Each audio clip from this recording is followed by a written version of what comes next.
The suffering of being imprisoned rests in the fact that it is impossible at any time to escape from oneself.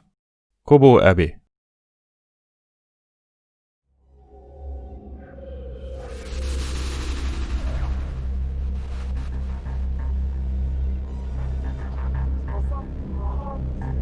La Bastille Fortress, the most notorious prison in Europe.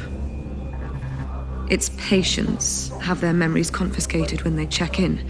These memories are returned when they have served their sentence. Unable to remember their previous lives, La Bastille's prisoners are convinced that there is nothing to escape to. This twisted penal system is directed by Madame, the ferocious governor of La Bastille. Absolute master of their minds, she is the only key to access the servers in the Memory Confinement Center. After my arrest, it was there that I was locked up with the other errorists. Now Edge is sending me back to liberate my comrades and my confiscated memories. I have to admit, the prospect of returning there fills me with hope and dread in equal measure.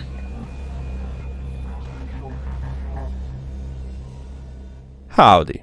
My name is Alex, but you can call me Pidgew.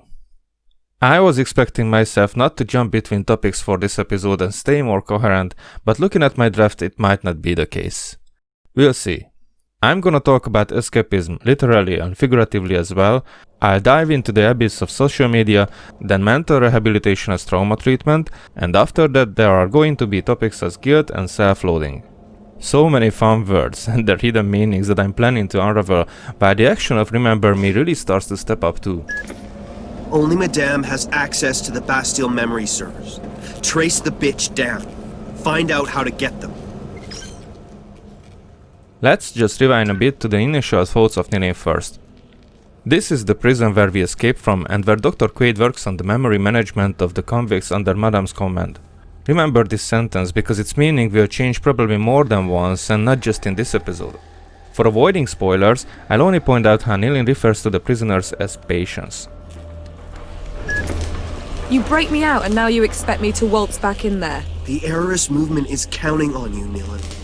You must break into those servers and free their stolen memories. Free your memories. This is where we rise from the ashes and fight back. Drones. And they're remembering to help this time. No surprise that Edge trash talks Madame, but there is some manipulation going on. Nilin was treated horribly here, so she can easily get behind some grudge and emotionally invested as feeling rightful to hunt her down.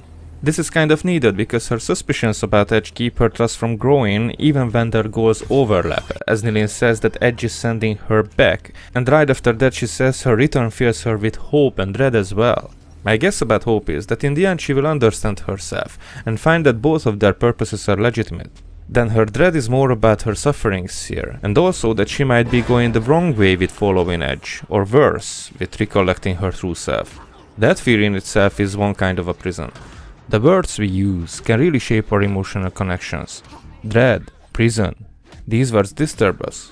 In my previous episode, he explained a lot about fear that is almost entirely based upon memories, even considering instincts, so if we can get rid of the negative evaluations, not even entirely, then we are talking about our past. The word, prison, seems to be harder to be reformed to what I intend to, but I can use it to my advantage. As our fears, our past creates this prison made out of our mind, that is because it creates our persona that is unable to get rid of our past experiences, our memories. At least not in a way that we could control it. Therefore our past is our prison, and in the same time that is our personality too. Now let's just take a look at what Madame does to La Bastille prisoners. Their memories are confiscated until they serve their sentences, which means that they are left without their personalities, only as empty shells, and as mentioned that they have no memories about the outside world, so there is nothing to escape to either. Why would there be a desire anyways? And here is where instinct comes into play. Instinct of getting away from suffering, from hurt, and without anything else really, that sensation creates traumatic experiences that technically transforms into sustaining life. It strengthens up the survival instincts to a level that could override the returned personality's senses in that regard.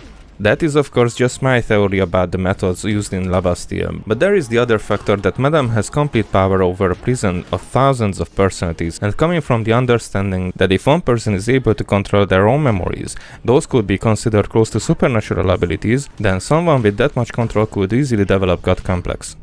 I'm not gonna get into that. I'm not even closely familiar with it enough to dive into explanations about it. It's a completely different mental disorder than the ones I have been mentioning. There will be some similar ones on smaller scales from time to time, but this one would be on a fictional level of extreme, so let's just leave it and call her crazy for simplicity. The last thing Nilin says inside her thoughts is that she is also about to free all the imprisoned members of the Erroris movement. In our view as a player, she sounds as a liberator, but in a realistic perspective, she is about to start a prison break that probably involves not just thieves and rioters, but domestic abusers, rapists, and murderers. How would that be a justifiable act? How would her desire to get her memories back worth the cause of the after effects? A drone destroyed by Leapers? That must have been some battle. I wouldn't stand a chance against one of those machines. There's an idea. See if you can't recover the detection module in this broken drone. Lucky you. Your Sensen can now indicate any drone captors you might come across. Very handy. So, that was kind of just the intro. How come Nilin just took down a Zorn, a very powerful mech, but she is still scared of these small drones? The answer lies in the weak spots. The Zorn was more of a physical threat that was no match for Nilin's agility, while these drones will disable the functions of her Sensen, and that would cause a malfunction in her mind, basically rendering her paralyzed against them. Presumably the most vulnerable weak spot of a human is personality, which is based on memories. When this weak spot gets under the control of questionable intentions, it could cause the possibility to rule over the entirety of the human species without its ability to rebel against it. It very much makes me remember the discussion between Atreyu and Gmork in the Neverending Story. If we take our thoughts about our dreams and our imagination and give them a realm where we can remember them, it would be Fantasia, where the Nothing was a threat to change them into lies, so humanity would lose their connections to them. Thinking about how that would feel is like having an itch without ever being able to scratch it, without being able to get rid of it. La Bastille. The prison with the human face. Admire the lie. Blind machines serving an automated administration. That smell. That noise. It's getting under my skin. In order to get into the prison, you'll need to intercept an empty cell and use it like an elevator. Fantasia is The world of human fantasy.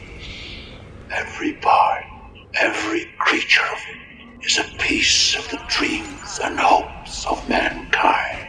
Therefore, it has no boundary. Because people have begun to lose their hopes and forget their dreams, so the Nothing grows stronger. It's the emptiness that's left. It is like a despair, destroying this world. Because people who have no hopes are easy to control, and whoever has the control has the power. This cell. It reminds me of something really bad. Oh. I remember this place. The hopelessness. Like I was never gonna leave. The lower down they keep you, the more of you they take away. They strip memories like old prisons used to take away belts and shoelaces. How far did I fall? Hey sis, Nilin, this place has no hold over you anymore. Nilin might be freed from this realm, but these are only the first glimpses for her about the kind of time she's been spending here. She can see what prisoners have to go through in their periods of nothing.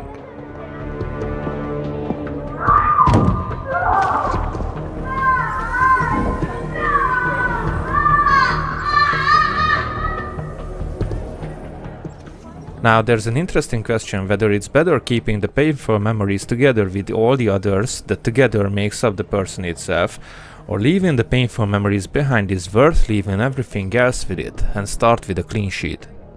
Isn't that like dying? I mean it in a personality point of view. Even if it isn't, if the fucked up memories overwhelm the rest and corrupts them, so the good memories would lose their strength, their value, leaving the person to suffer for eternity, wouldn't those be like the basics of suicidal thinking? I'm guessing yes, because I have been depressed in my life, one time really deep, but I'm not suicidal, never been, and I had enough to hold on to.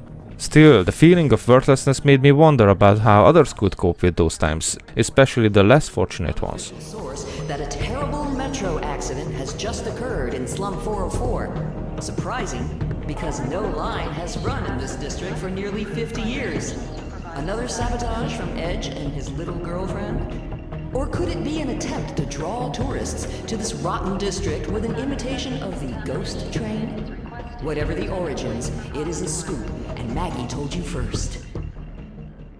We do not have the option to delete our memories. Just as we can't change our past, we can't change our records about them. Neither about what we did ourselves or what happened to us, and the scars they leave behind can easily cause more than just stitches. We can't escape them.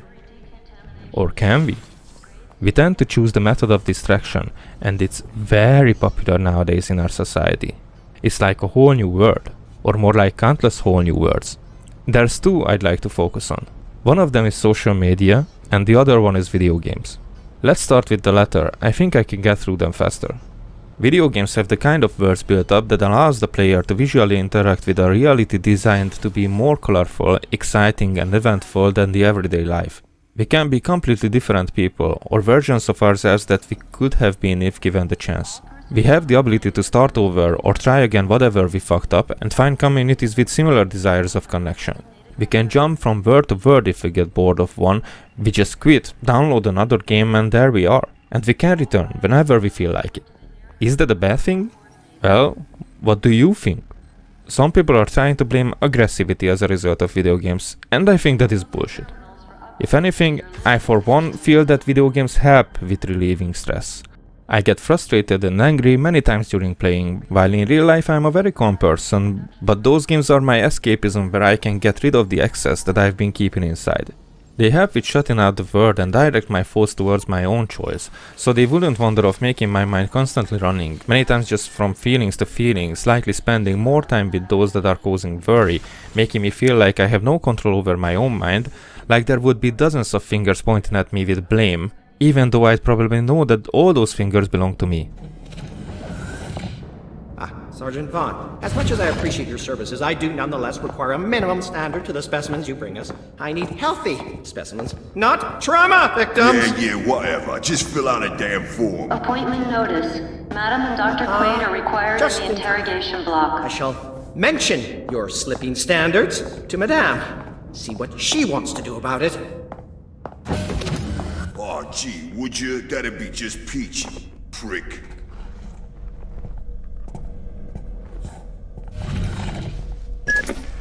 I know him. Sergeant Vaughn. A bad man. The worst. He knows the security system inside out. Its glitches, its backdoors. Follow him and steal his secrets. It's the only way you'll get close to Madame. Hello, beautiful ladies. Time for your cavity search. His sentence was here only to show us what an awful person he is, because it makes no sense in terms of what we find inside. However, Sergeant Vaughn is one of the highest in the chain of command, therefore he has the power and the opportunity to abuse the prisoners, and as it was suggested, preferably women. Although it seems like he has to provide some prisoners to Dr. Quaid, who wouldn't even call them patients now, but specimen. Connecting the dots, Sergeant Vaughn probably, let's use the word, terrorizes some women for his pleasures that changes them to trauma victims and then gets rid of them by handing them over to Dr. Quaid, knowing that his experiments would erase their memories and that way the victims are dealt with. That is the kind of cruelty that would make someone wish that they would rather forget everything, but that should end their suffering. Well, not in this fictional world where they are just going to suffer other ways than before. As I am analyzing its content, I'm getting more and more convinced about the game's age restriction, but probably not because of why it got a PEGI 16 rating. It's a very mature story, but it's more like a world that people would like to escape from in reality. So why would anyone want to enter it? As we are 7 years later, now at the brink of the release of Cyberpunk 2077, I think my question remains very theoretical, because my answer would probably change soon, and I think everyone else's too. This game could have been what Cyberpunk is going to be if studios would have believed the vision behind it. How ironic is the Remember Me title in regards of that. I guess my point is that this is a game that never stressed me out, never made me angry, never made me aggressive, taught me a lot about societies and how our minds work, made me want to learn more outside of the game, so it fed my escapism in a healthy way. In the meantime, Hearthstone makes me scream at the monitor a lot of times and it's a PEGI 7. I don't think I have to express my opinion about which game I find more harmful. This is for everything you did to me! And that's for everything else I can't even remember! There you go, sis. You got the keys to the kingdom. La Bastille is yours. So, my point is that I don't consider video games by themselves to be harmful. Not even the bloody ones full of violence and gore. If anything, they are more like symptoms. When reality becomes a stressful place full of problems, worry and failure, people are reaching out to anything that could distract them from those feelings. And because the same thing happens when people turn to alcohol and drugs, it's easy to label video games as if they cause addiction. However, the stressful life causes the addiction for escapism, for which happens to be an option that is video games. This is Orly 1242, engaging fugitive. If there wouldn't be video games, there would be something else to provide escape from reality. And in our society, regardless its growing popularity, there are still a lot more people who are not interested in video games than those who are. They have their addiction as well. Actually, this one reached a stage where it overlaps every other addictions and coexists with them. Of course, I'm talking about social media and smartphones. The basics of the escapism behind them are the same as with video games. It just has a portable device, so while gaming requires people to sit in front of a computer or console for the immersion, social media is with us everywhere. It's in our pockets. Sometimes. But mostly in our hands. We use them to hide like ostriches, so we wouldn't have to make eye contact with anyone. Of course, we use smartphones to get news from the outside world and knowledge about anything basically, but mostly just dicking around in social media, scrolling over hundreds of memes daily and feed our dopamine addiction. Meanwhile, we separate ourselves from the outside world. We shut out as many human interactions as possible, and as I would phrase it for my context, we try to forget the real world around us. Without smartphones during our idle state, we were seeking other ways to phase out on public transports or waiting rooms or whatever. Reading a book, listening to music, or just looking on an empty segment of the view and staring there. Thoughts were rushing through our minds, and usually memories to keep us entertained, so we could endure those necessary times. For avoiding that alone time, we were seeking company if possible, so we could chatter along the way, smile and laugh instead of being bored with expressionless faces. We were seeking human interaction. Not with strangers, but still we did the opposite for comfort than what we do now. But that's not entirely true. It's not because we seek human interaction more than ever. We do it through social media. We are texting. After a decade of SMS, when mobile phones were those new things that were useful to ages from almost adults to serious businessmen, and written messages were considered as the coward's way of saying that you're not gonna make it to the meeting, the smartphones became popular in the hands of teenagers, determining their popularity in high school and now even in middle school or earlier. And here is the thing. Our kids didn't develop the shame of using text instead of words. They don't have those memories that would sound like boomers inside their heads, rather they respond to explanations like these as, "Okay, boomer," which became a widespread meme through social media. This way now we are able to pause conversations, and rarely because we have something else to do, but because we don't feel like answering. We don't value the reason behind other people connecting us, and sometimes rightfully. Meanwhile, when we are left without answers, we start to feel devaluated, hung out to dry, and that subtly builds the emotional distance. It might be a one-sided experience, but imagine that everyone has just one of these one-sided gaps growing slowly. What I'm saying is that our modern vein of connection actually disconnects us from reality, causing anxiety. And we even started hiding because of anxiety. This way we are also feeding it with our remaining confidence, so we end up feeling more alone than ever. When I get my memories back, can we leave Vaughn on the shelf? I don't want to remember assholes like him. The past can't hurt you anymore, sister. Focus on the here and now. The problem with that kind of distance is that we lose trust, or we never even build it up in the first place. We would not have comfort when we need it, and more likely able to fake it, although not even convincingly enough, since we wouldn't even recognize the fake caras of others, but that just means that they might be in the dark as well. This whole disconnection thing fills our subconscious with thought processes like this throughout the years, and we stop giving a real fuck about anyone else, because we would feel like they wouldn't give a fuck about us either. And that's how our self-esteem gets shattered. Madam, we have a security breach in the guard's locker room.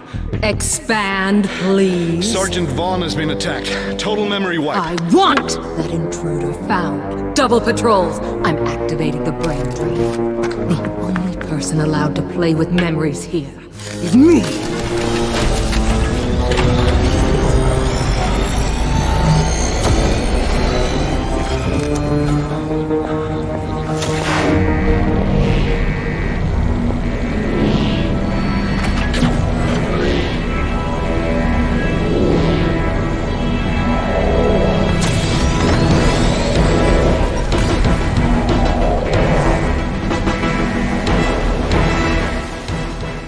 The Brain Drainer.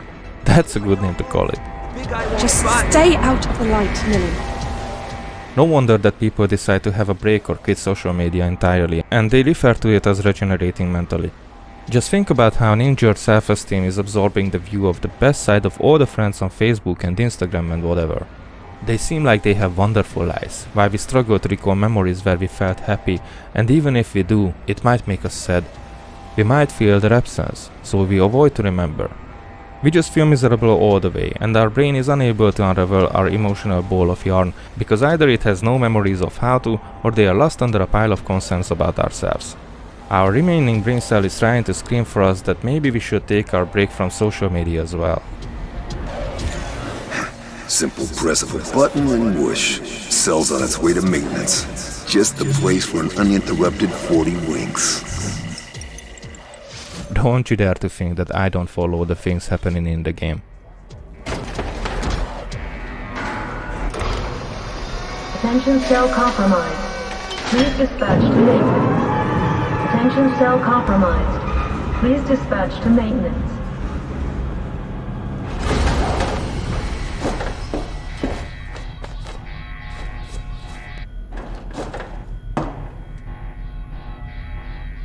Appointment notice. Madam and Dr. Quaid are required in the interrogation block. You hear them? The interrogation rooms aren't far. Get going. Seems like I've been bashing on memories and the past, but maybe you can see the other side too.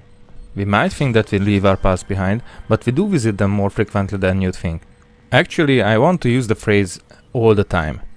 They can provide us hope and the grip to feeling good, so we need to take good care of what kind of memories we have, and surprise! Their best protein shake is not to take pictures of every beach of the world.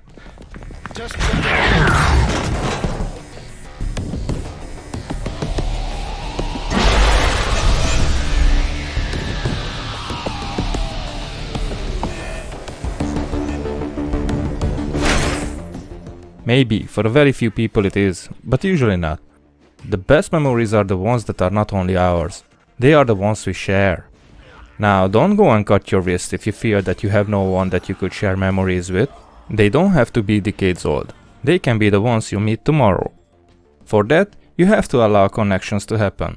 If you are picky, if you like to put blame either on yourself or others for not making it easy for you, then you should step back, take a deep breath, and think about it a little. Others have need for connection inside themselves too. They might be terrible with them as well, and that can actually be a very good way to connect. With most of my best friends, the greatest strength in our connection were our faults, and we know about them because our trust.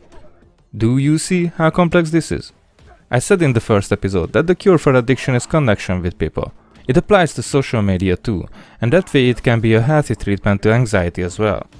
La Bastille is based on the idea that without memories, the prisoners feel that there is nowhere to escape to. But that doesn't mean that there isn't. Just as I have said that our memory is like a prison for our personality that we have no escape from.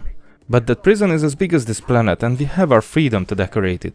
So if we don't decide to hide in a dark basement and look at the outside through a small screen, then we have what it takes to actually escape. Now, to make it easier, especially if bad memories keep us from advancing to better ones, even if they are traumatic, and they can very well be in subtle ways like parents saying discouraging things throughout childhood, that is what therapy is for. But people are scared of the thought of therapy because the general assumption of the need to visit a psychologist is that crazy people should do that. In reality, most of us have our ghosts in our closets, and they annoy us and even our environment as well. And we say that we can deal with them, but probably don't even have a clue where the closet is, or that they are really coming from there or not. So I'm gonna tell you now what therapy is for. I already used the analogy of shelves for describing in the second episode how we arrange our reactions on shelves inside our minds, and we do that usually the first time we use them. We might get confused and reorganize stuff there, but sometimes some reactions tend to be a bit off, and the really uncomfortable ones are deported in the back, far from the other ones, without connections to them. That's how we banish our ghosts in the closet. It is because those reactions are basically memories, and all of them are connected by emotions. But it works the other way as well. The castaway reactions and memories are attached to particular emotions. What it means is that whenever we have a feeling that might be connected to that uncomfortable memory, we start to feel that we don't know how to react, and we try to avoid situations and people who might bring those feelings to the surface. Those can be the people who knew us too well from the times when we developed that avoidance. Like parents, schoolmates, if school was a bad experience. Even the psychologists can belong to this category. And of course, the present itself can participate too, and can keep the people around us from connecting. That is why therapy is needed, because that confusion, or should I say, disorder, can be treated. But it doesn't work like jumping into the closet. It works like going around the house, switching the lights on, searching for that closet. However, there are other closets just for uncertainty, and the less mess there is, the easier to find the basement door. Okay. The interrogation room must be this way. No, it's not like an interrogation room. Come on, Nilin, you're not helping. So, what basically is happening that the therapist gets more familiar with our house, how we decorated it, what kind of pictures are on display, what kind of books we have and things like that. The reason for all that is to find out why are some stuff hidden in the closet. To find out what's inside before we will just rush there and start to beat up the shadows lurking in the dark.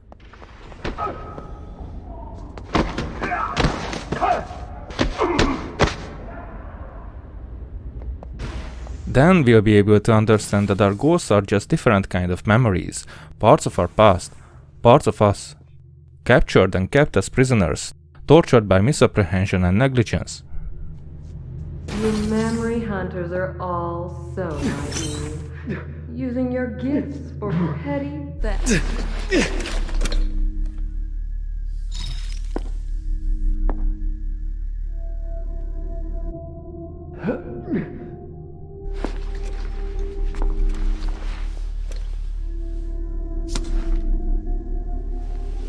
Little shrew, I'm going to teach you the real power of memory games.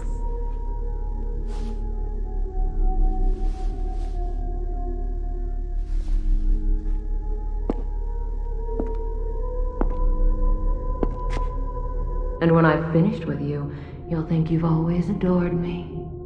No, never! Silence! In time, you will willingly give your life for me.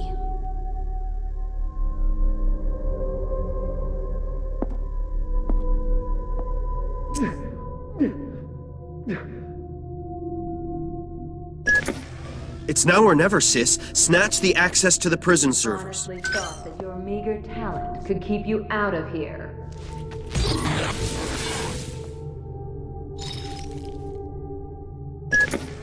My god, Edge. That was bad request. They've got him. Don't get distracted. He'll be freed with all the rest. Follow Madame's remembrance to the memory servers. Discuss with you the poor condition of our latest volunteers. Vaughn is letting standards slip. We'll be able to find out that our emotions attached to them got distorted. But then we'll find out that those emotions are not even attached to the memories anymore, but to the closet. And the origin for the exile of those memories is that they were attached to the wrong emotions. And that's where the real effect of the therapy takes place. Edge? Okay, I'm in position. Let's do this. You're a grade A hero, sis, I swear. You must be close to the entrance to the Panopticon, the central tower. That's where the memory servers are. Use the memory you stole from Madame to find a way in there. I swear, I had no idea how parallel the story of the game will be with what I'm talking about. So there we are, with our resurfaced hurt, fear, grief and everything we thought we banished, or wanted to do so. But we can't. We just can't escape our memories. But we can examine them.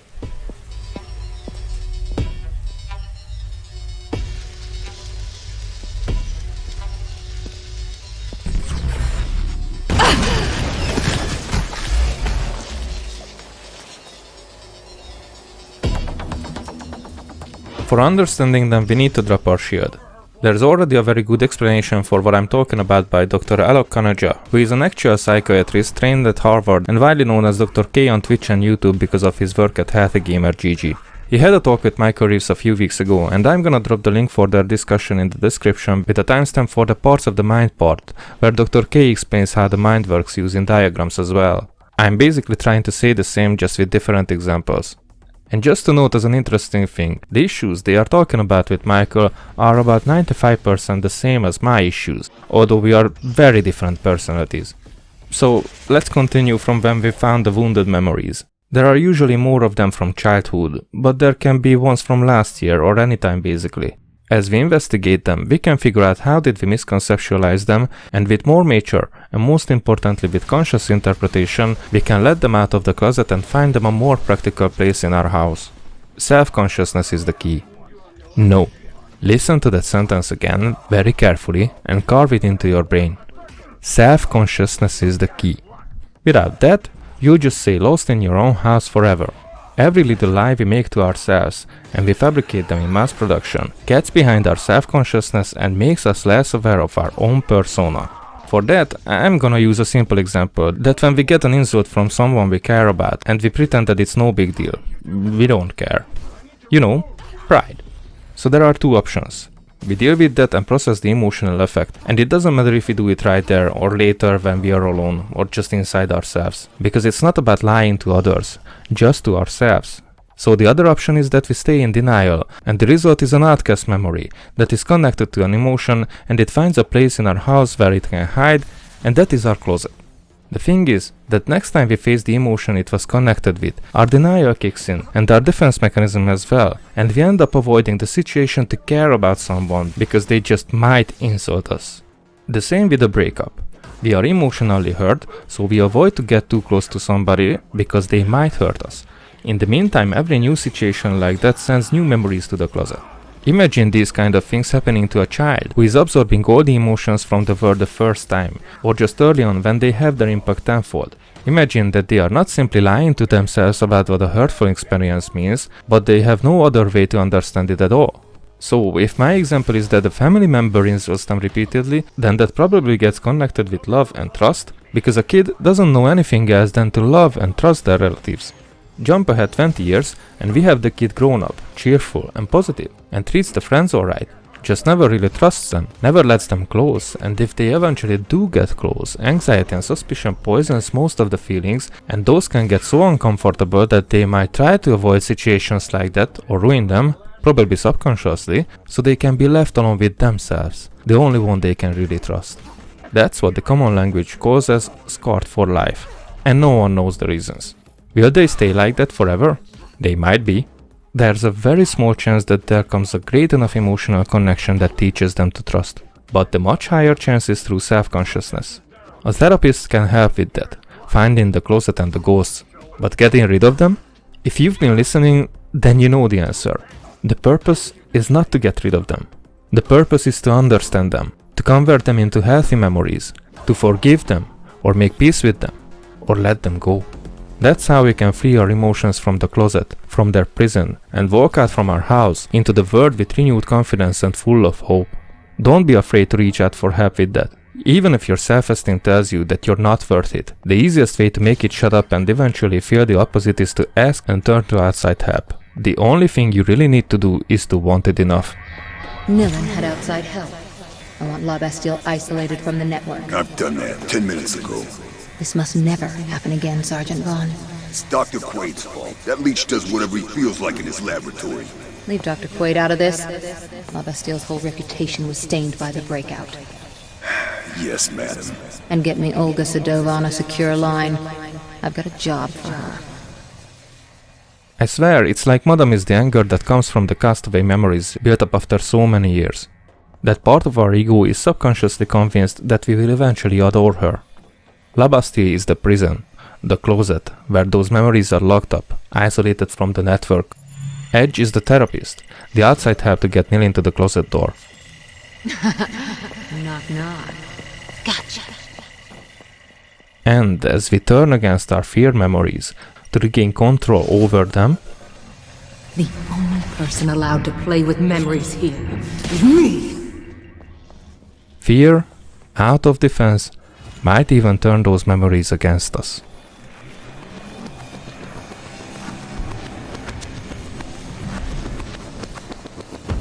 And by that I mean that it can be scary to face those parts of our past that our mind tried to look up because they hurt.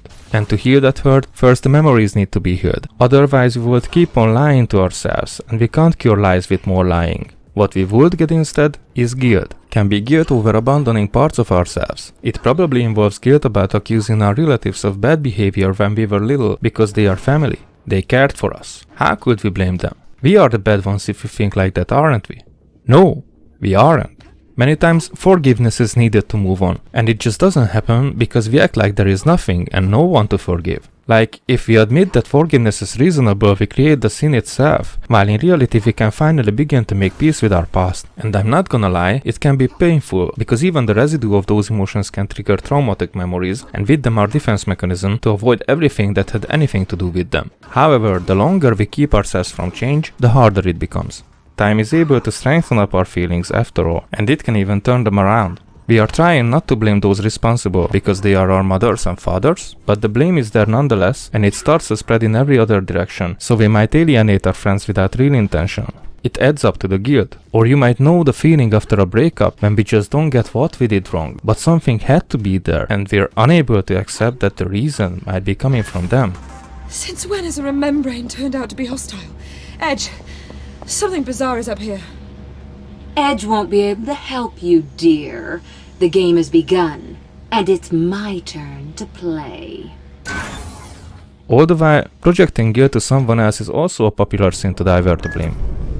Nilin, my little untamable shrew. You came back to me. I am flattered.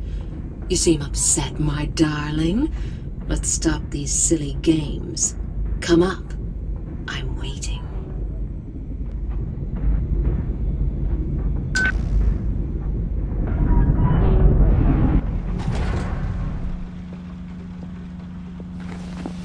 Nilin, did you miss me? Not bad. A latched remembrane. I knew you would appreciate it. I'm here to get my memory back. Everything's here. You only need to look. Your little games don't scare me, madame. In time, little one. In time!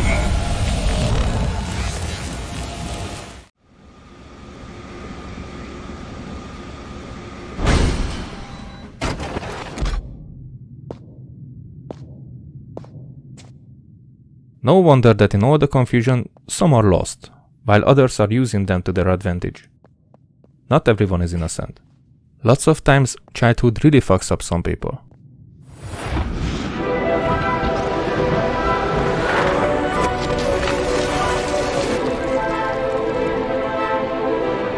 I have a new game. A special game just for you. Would you like that? A private lesson? Sometimes, ego takes the kind of turns that results in a power-hungry voice screaming inside their heads to everyone. Obey! Maybe they crave for control.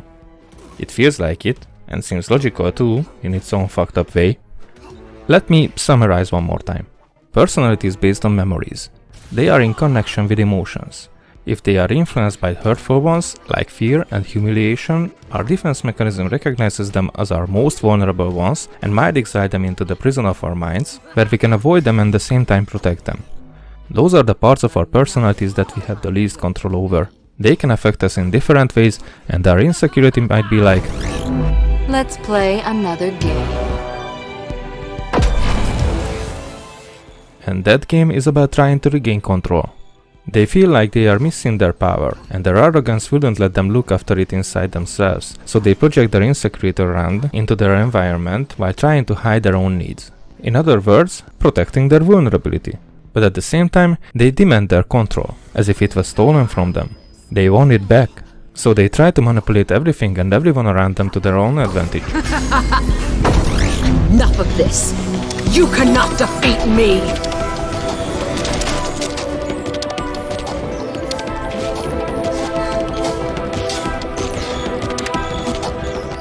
When they fail, because they inevitably do, they get angrier, they get more desperate. They blame others for their failures. They project again. Projection is very dangerous. It will come up a lot in the future, and basically this is how it works. However, despite all their struggles, it is just like Obo Abbey said. The suffering of being imprisoned rests in the fact that it is impossible at any time to escape from oneself. We cannot escape from our past. It catches up eventually. But we can heal it, and then we'll have nothing about ourselves to fear anymore. And I'm not kidding, it works. Don't take these as empty words. I'd like to say that these are my promises, but I could only make them about myself. Everyone has to make their own promises. It's not the easiest thing, because it needs a change in the mindset, and sometimes pretty big changes are needed. But I have gone through a lot of these already, and while there's still a lot ahead, the fact that I understand how it works makes me not worried about the rest. I am more like exhilarated about what else can I fix, how else can I improve. It's a relief, guys. It's a very peaceful feeling that generates energy and optimism. It forces back the guilt and the arrogance, if that is what was coming out of it. And it might make you more humble, especially about the ways how our minds work, how we all work. It gives more empathy and understanding of humanity that everyone who is stressed out is likely conflicted by some problems in the background that they probably don't even know how to deal with. And that is assuming that they know what the problem is. Healing ourselves and being conscious about our own mind's work might most importantly give us confidence, and it would shine through and might even help others in their need. Maybe not for everybody, but I see that in more cases than not. And I don't even sympathize with all their methods, but I don't need to. Just as mine can be sometimes frowned upon or considered useless, I still appreciate their intentions. The numbers add up, and either we can make the world a better place or we keep it from getting worse, even if it's just a little. Potentially, my kinds are not gonna be the most powerful people on the globe. The difference is that it's not even our purpose to be. We don't desire to have control over others. We are very pleased with having control over ourselves, our own emotions. We have the power of self-awareness and perseverance. Because we've been at the bottom. We know how to stand up and keep on going.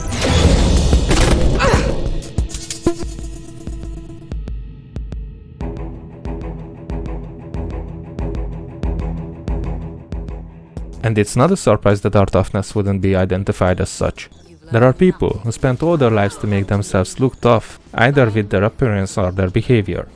Obviously there are some honorable exceptions, although it isn't likely any of you, and if it is, my apologies, but don't get your hopes up.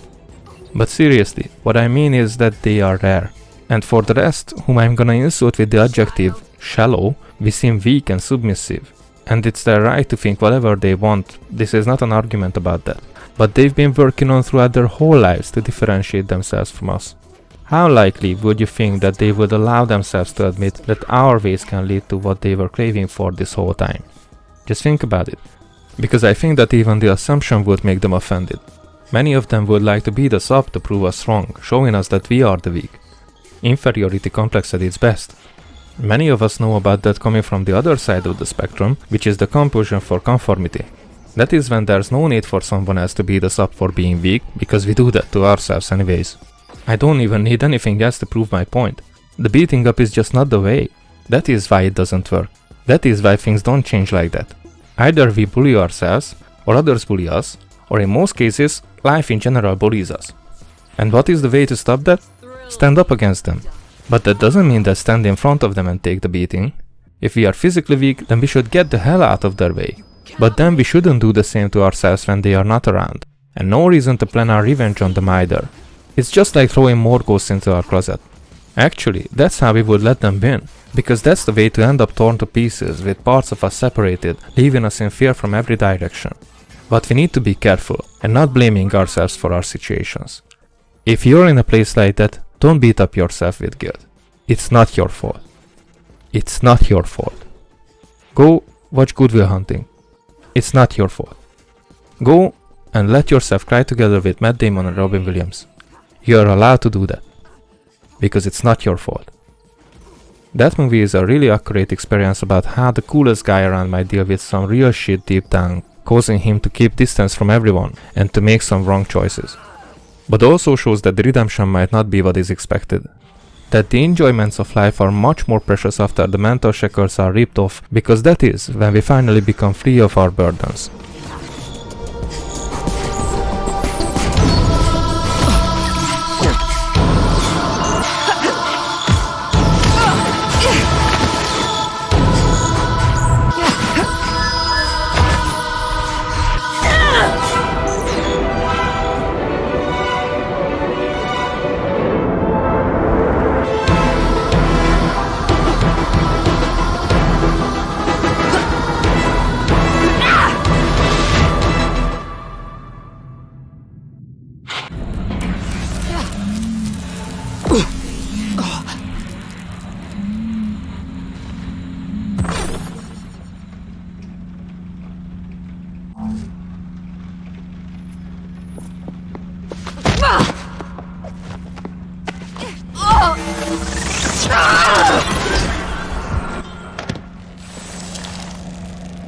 School's out, Mrs. Madame. Madame's down. Use her force spammer to unlock the memory confinement servers. That doesn't mean that our work is done. It's never done. But now it can be without pain, or for those who can go a long way, it can even be pleasure. Take me, for example. I feel like I'm only halfway, but believe me, I'm enjoying this for a while now. Moments like this, when I'm almost at the end of a video, knowing how much I was able to squeeze in the last almost an hour, it fills me with pride, the good kind. And it doesn't matter how small of a thing it is, because what matters is that for me it's huge. And that's what you guys need to take away from this, that size doesn't matter. I'm just kidding, that size is relative. That your success should matter to you, and it won't be success for you if it only matters for others. That doesn't mean that they couldn't overlap. It's very convenient if they do, especially in relationships. That's how good memories pile up and how the house gets bigger and better compared to the dark closet in the back. And it can stay there.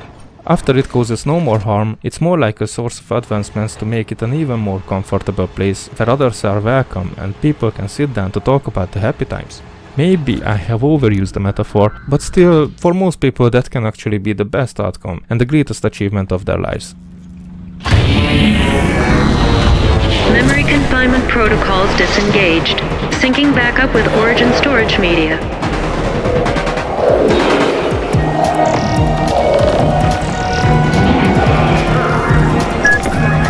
You did it! You've rebooted the Errorist Revolution. All our comrades have regained their memories. Cell upon cell of vandalized minds, each receiving the memories that were stolen from them. Rebirth.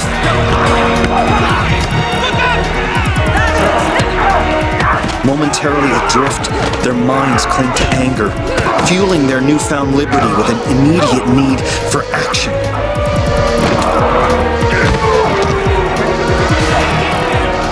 Finally, long-buried convictions, forged stronger by their captivity, rise through the turmoil and reforge their humanity. Nothing can stop our comrades.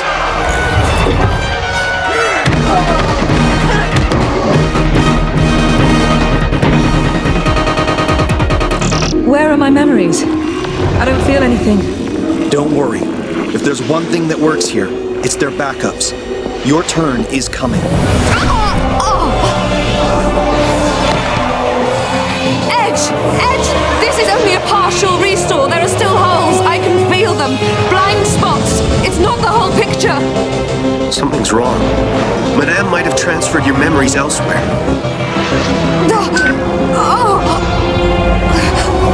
Oh God! My crime, I remember! I killed him!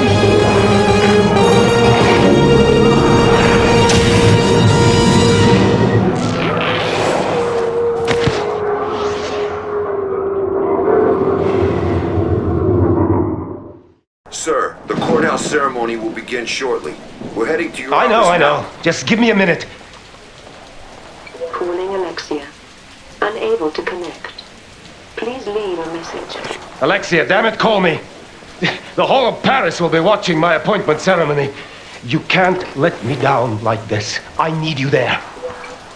Message recorded. Selfish bitch.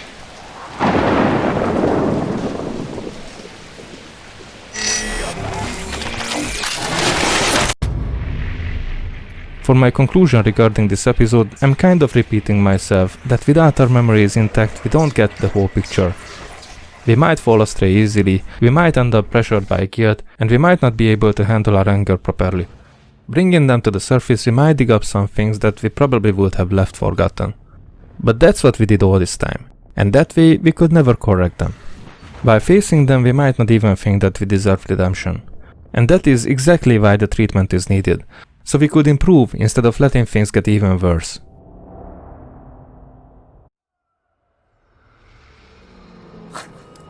Selfish bitch.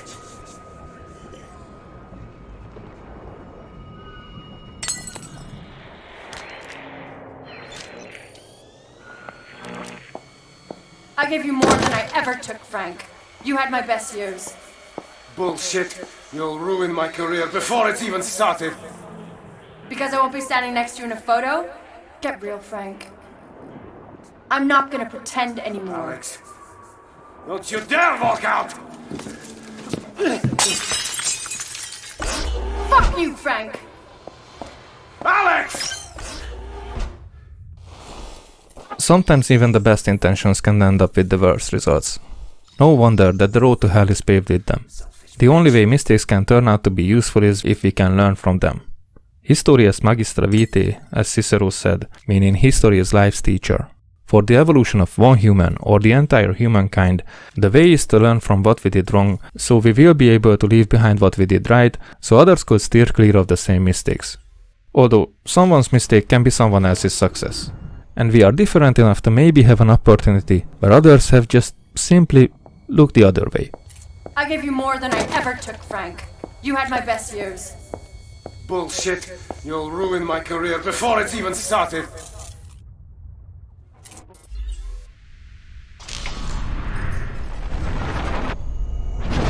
Because I won't be standing next to you in a photo? Get real, Frank.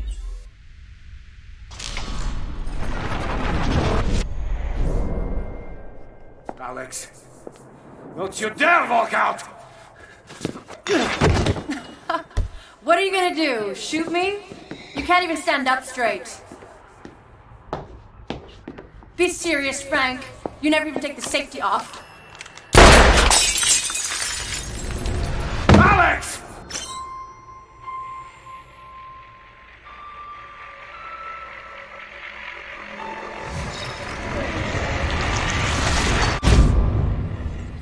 Nevertheless, we somehow like to rather learn from our own mistakes, and some of us, more than a healthy amount, are just unable to accept the past as it is.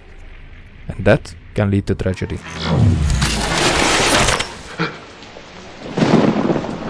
Sir, we're coming to escort you to the courthouse right now. We can't delay this any longer. Bastards. You're not taking me in for this. It was an accident. I won't give you the satisfaction. I'm so sorry, Alex. I'm so sorry.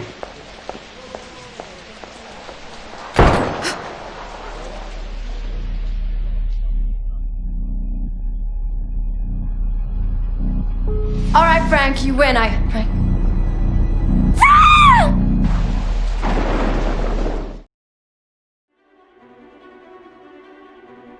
tried to end this episode on a more positive note than the last one, but some bittersweetness crawled in anyways. Oh well. Writing this script took forever, man. I'm not even proofreading yet, but I expect lots of mistakes. Tons of them. Some of my sentences are all over the place, and my grammar will be laughed at, I'm sure, but it doesn't matter. I could touch on every topic from my draft, I could unfold on them just enough, and I could follow the story as well. I feel like I could be good at this one time. Maybe. Man, I wish there was a good word for this other than being excited, because I think that is so freaking overused that it just bothers me. Let me look up a synonym. Okay, so bright-eyed and bushy-tailed is one that I'm just fascinated by right now. Full of beans sounds funny. You know what happens when you release the excess? You know, in airy form. By the way, I just learned this word, airy form. But maybe there's a more sophisticated phrase that I'm looking for. Exhilarated. I like that. I could see myself to be comfortable with it, and it's close enough to the original to not send the audience too much off. What do you think? Let me know in the comments below. But seriously, someone comment something already. You know, I had a few bot-generated comments before to make me subscribe to other channels and be friends and whatnot. I tried it. I subscribed to one. They didn't even subscribe back. Outrageous. Even though their method worked for them, because in a few weeks after 5 generic small videos that I could afford that if I'd be full of beans enough, they were getting tens of thousands of subscribers and views. But I wouldn't really be full of beans if I would do the same. I would be full of bullshit. And I'm not full of bullshit. I try to keep it on a low profile. That's why I'm exhilarated. Sounds like dehydrated. Stay hydrated, folks. And press all the buttons on the screens that would make me feel yay. And thanks for checking this out. This will be a fun epilogue to listen to if I end up with a significant amount of audience in a few decades. But anyways, see you in the next one.